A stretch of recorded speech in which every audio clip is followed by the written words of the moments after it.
let me set off by also applauding them for removing that political spectacle from the discourse that ensued yesterday. Yeah. I think I should also be applauding the Speaker of Parliament, Alban Bagbin, for setting the tone on reasons why we should not politicize this. Indeed. To the extent that at a point he said, look, I have been a health minister before. Yeah. Okay, therefore he has first-hand information, first-hand experience on some of these matters, as it were.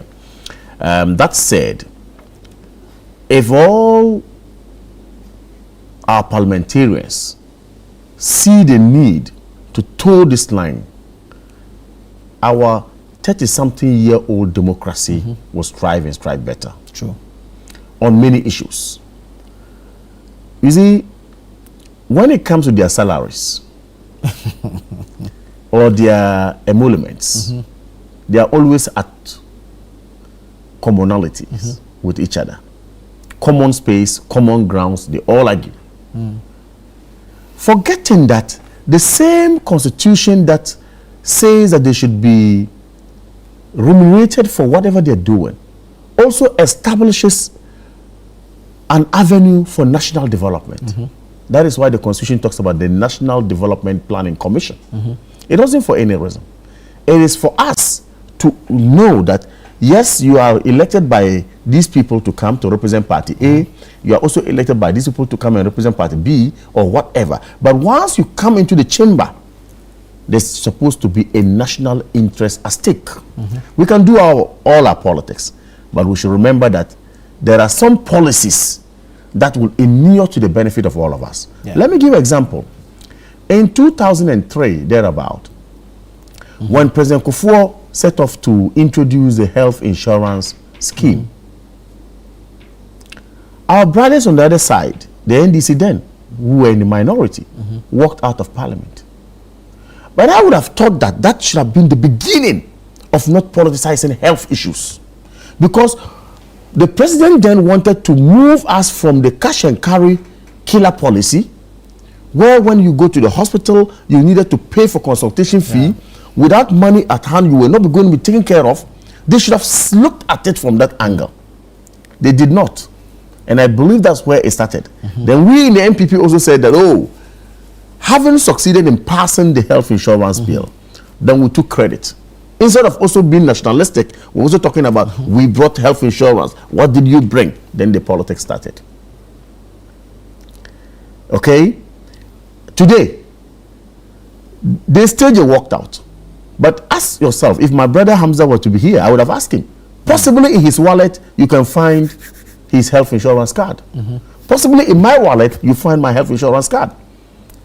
Sickness, no NPP, NDC.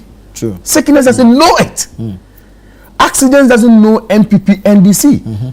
Not too long ago, we had to grieve as a nation for losing some of our statesmen through an accident or air accident, the helicopter crash that killed our brother Mutala and Lumune and Co.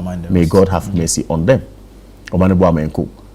Okay, not too long ago, the education minister, Haruna Idrisu, was involved in an accident. Somewhere in Tuwu thereabout. Yeah, with the deputy communications I'm minister. told he had to be flown all the way, he and Suparu. They had to be flown all the way to Accra to receive medical attention. I don't know if they're still at 37, but I knew they were at 37. Or they've been discharged, fine. It tells you that if 37 hasn't got a facility to take care of Nana and Kamal and whoever, then we all suffer.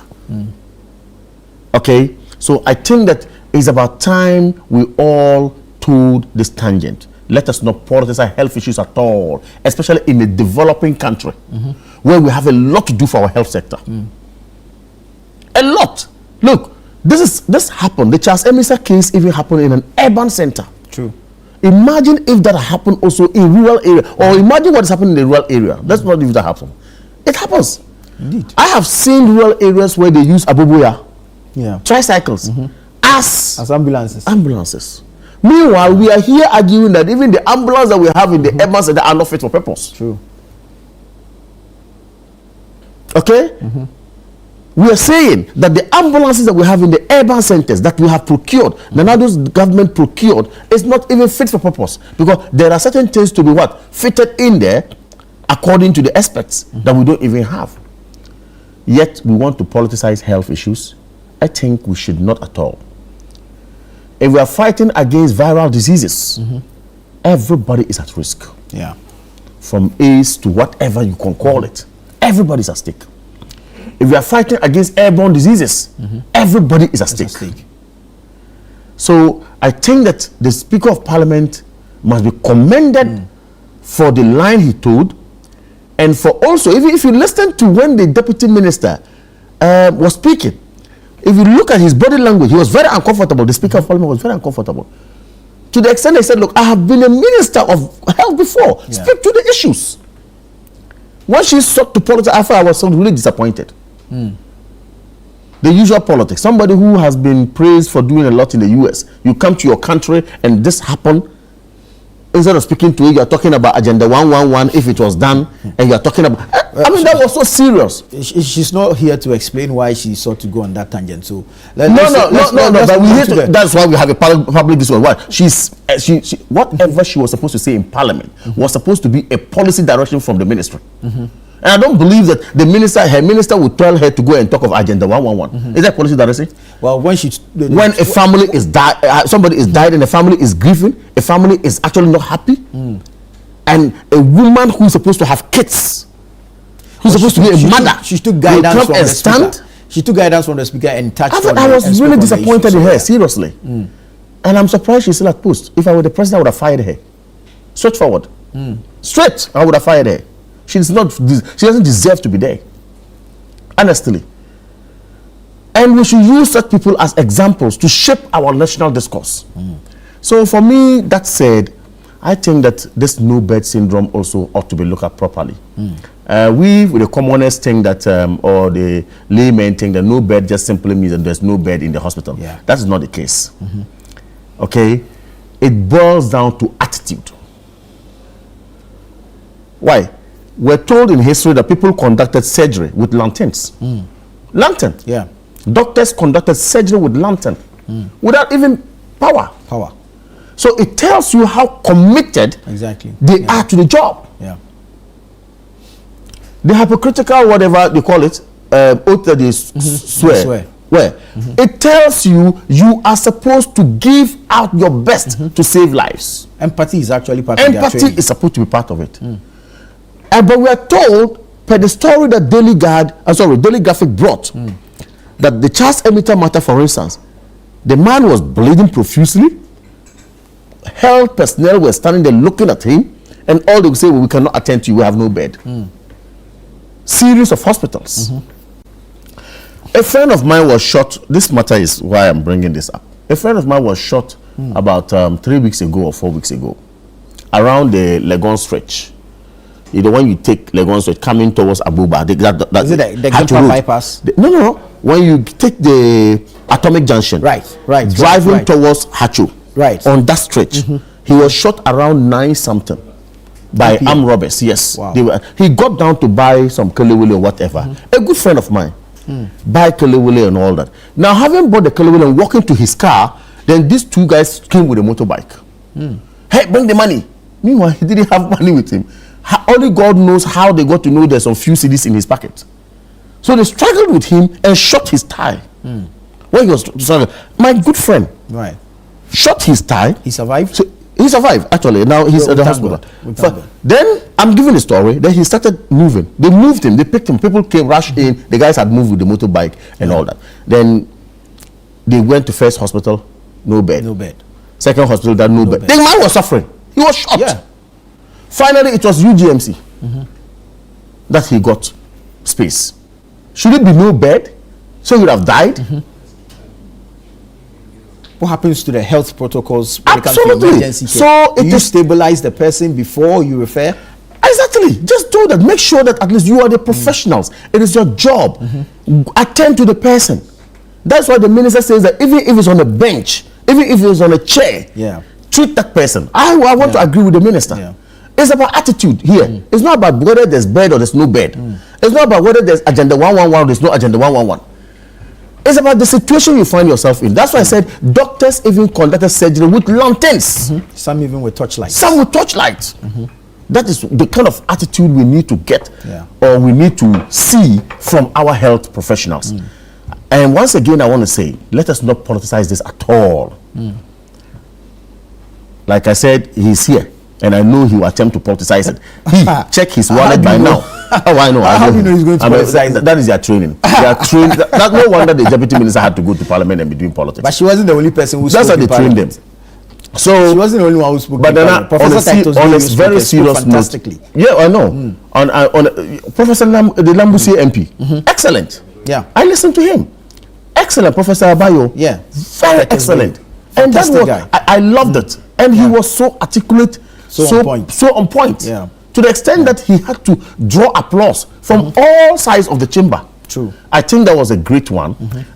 We also commented on this in the public space. We should also take a cue from it. Indeed. Not just only in parliament. Let us all try to know that anything about health, look, should not be politicized. Look, when someone dies, you know what? Recently, when we lost a brother in Nima, one of the MPs. Yeah. Nasser Toure. From across the divide, everybody eulogizing, sending tributes. Must we wait for the person to die before we say we want to be one? No. Sickness, like I said earlier on, knows no NPP, knows no NDC, knows no Kamal-Deen, knows no Hamza Sohini. Well, you've mentioned his name, so let's say good morning to you. So our problem is that let us try as much as possible to not to politicize this matter. And of course, finally, facilities. Yeah. I beg of every single government that comes to power. Facilities. If there was good in envisioning that we needed Agenda 111 as facilities in our district for health to be boosted, please, there should be equally good today by any government to see to the completion of same. That is not to say that we should not ask for accountability. No. I am on the position that, look, I don't care whether you are NPP or you are NDC. Once you shorten the nation, you should be punished. Very well. It's my view. Very well. So you can do the accountability bit, all right, but remember that the importance of that facility, okay, in the rural area is so high that you cannot neglect it. So important. Look, I come from a rural area. He comes from a rural area. We know what happens up north. When someone is pregnant in labor, sometimes they carry the person on a bicycle looking for a health facilities. The best they can have there is a CHIPS compound. Pathetic. You go to CHIPS compound, it's just a bench. We go through all this. That's what I'm saying. Health sector, let's do whatever we can. NPP, NDC, try as much as possible not to do it. Very well. The Speaker of Parliament recommended a law for emergency. They should even go beyond that. They should go beyond it.